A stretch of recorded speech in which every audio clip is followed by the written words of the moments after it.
All right, everybody, welcome back to the channel. And today we're talking about maybe not a misconception, but just something that I find is very simple that makes my cinematography significantly better, which is saying something because it's not great to begin with. So significantly better is, you can imagine how much worse it would be if I didn't think this way.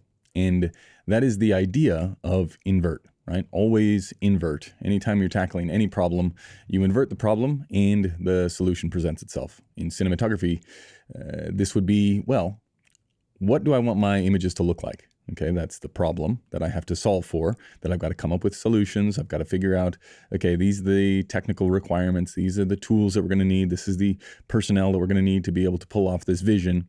That's one way to go about it.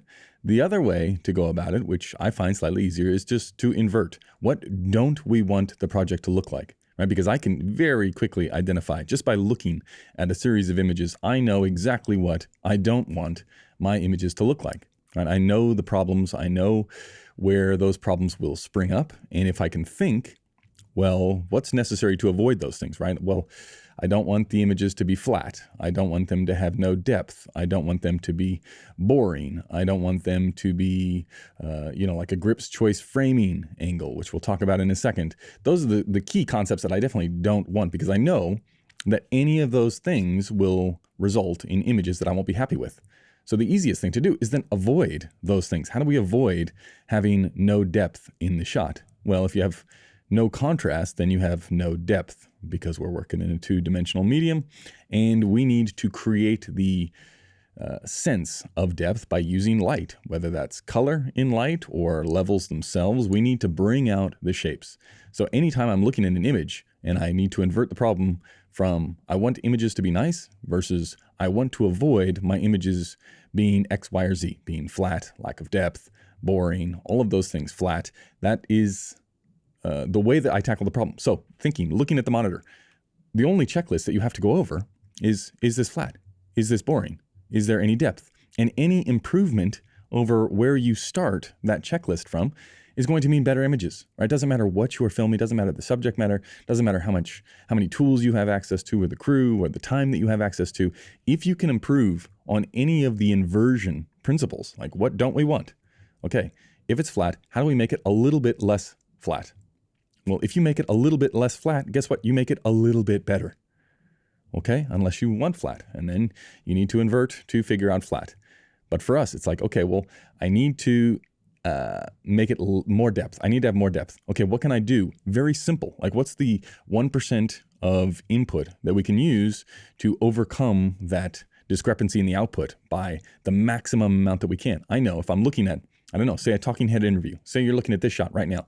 Is this the most depth that you could get out of the room? Probably not, right? We could probably shift this angle, and we could shift the lighting a little bit to have more, I don't know, shadow behind me to my left, or we could up the highlight to bring more depth out that way. Some way to create the illusion of depth. We could put more stuff between you and the camera itself, between the talent in the camera, just to create that illusion. Any of those things, which you can very quickly analyze on set by yourself, because that's where you'll be most of the time. And everybody thinks it's a big, huge team sport. Really, it's you telling other people around you what you would like to see. Hopefully they have the skills and the tools to pull it off. And then you thinking to yourself, do I like this or do I not like it? And if I don't like it, am I prepared to stop everyone from whatever it is that they're doing and try and overcome what I don't like about the shot? That's up to you, right? That judgment is the cinematographer's judgment. You are deciding whether or not you're able to go or not. If you're not able to go, what can you do the quickest to make the largest impact on the image? And the easiest way I found to do that is to invert. Is it flat? How do we get rid of the flatness? Is there no depth? How do we get rid of the depth? Is it a Grip's choice, right? Grip's choice, when I say that, I just mean when you frame up a shot, like if you are the cinematographer on a job, you're moving from shot, 21A to the next setup is going to be 27B, right? We got to change the setup completely. What normally happens is everybody has storyboards on set. So the Grips or whoever's looking after the camera for you, they'll see the next storyboard, and maybe you shout out like a lens. Like, let's say, I don't know, we went from a 75, now we're going to be on a 35. So, okay, change out the 35 and let's get in position. Like, let's start to see things. And as you start to build these things, and on comes the camera for the lighting people. And generally what will happen is you'll just place the camera in the space. There won't really be any framing. It'll be like if the shot is a single on somebody's face, it'll just be sort of plonked in front of them. right? This is the grips. They just set the camera down. And that's the job, right? You want the camera there so that you can have what it's going to look like. So you can start to shape and frame and do everything else that you need to do. But you don't leave it there, right? That's like the most obvious place to put the camera is probably the most boring place. And if it's boring, we don't want that. We need to invert the problem. How do we make it less boring, right? What things need to be necessary? And usually it's going up the hierarchy of, is it flat? Is there no depth? Is there a lack of contrast? All of those things start to creep in. But you don't want to just plunk the camera down, right? That would be my first thing. What's the easiest thing that you can do that requires nobody else to help you? Or maybe one person, like if you're on a dolly, you can just tell the grip to slide left or slide right a little bit, is framing. All you have to do is pop the camera off the sticks or float around just with the easy rig, and you can just find a slightly better angle, right? With more depth, with more contrast to fight the flatness. So those little wins that you can do without the input of anyone else, and you don't even have to tell anybody else you're doing it, especially if you're on the easy rig, right? You just wander around for a second. If you don't like the shot, don't say, hey, everybody tools down, like I need to find a better shot.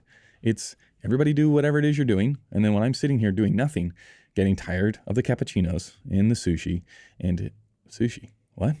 You better not be eating sushi on set.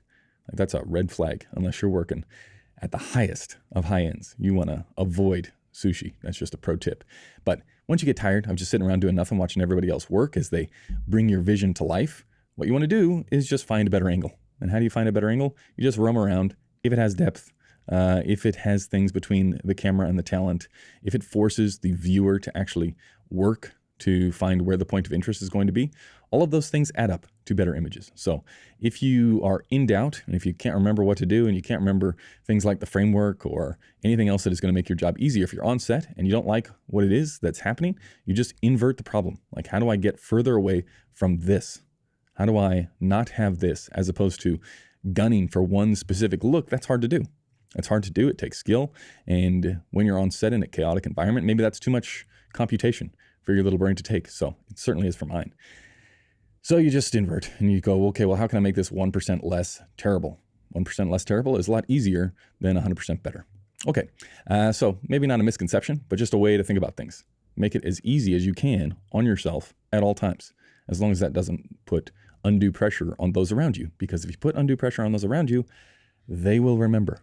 And that's not a fun place to be. Okay, that's going to do it for this one. Many thanks. We'll see you in the next one. Goodbye.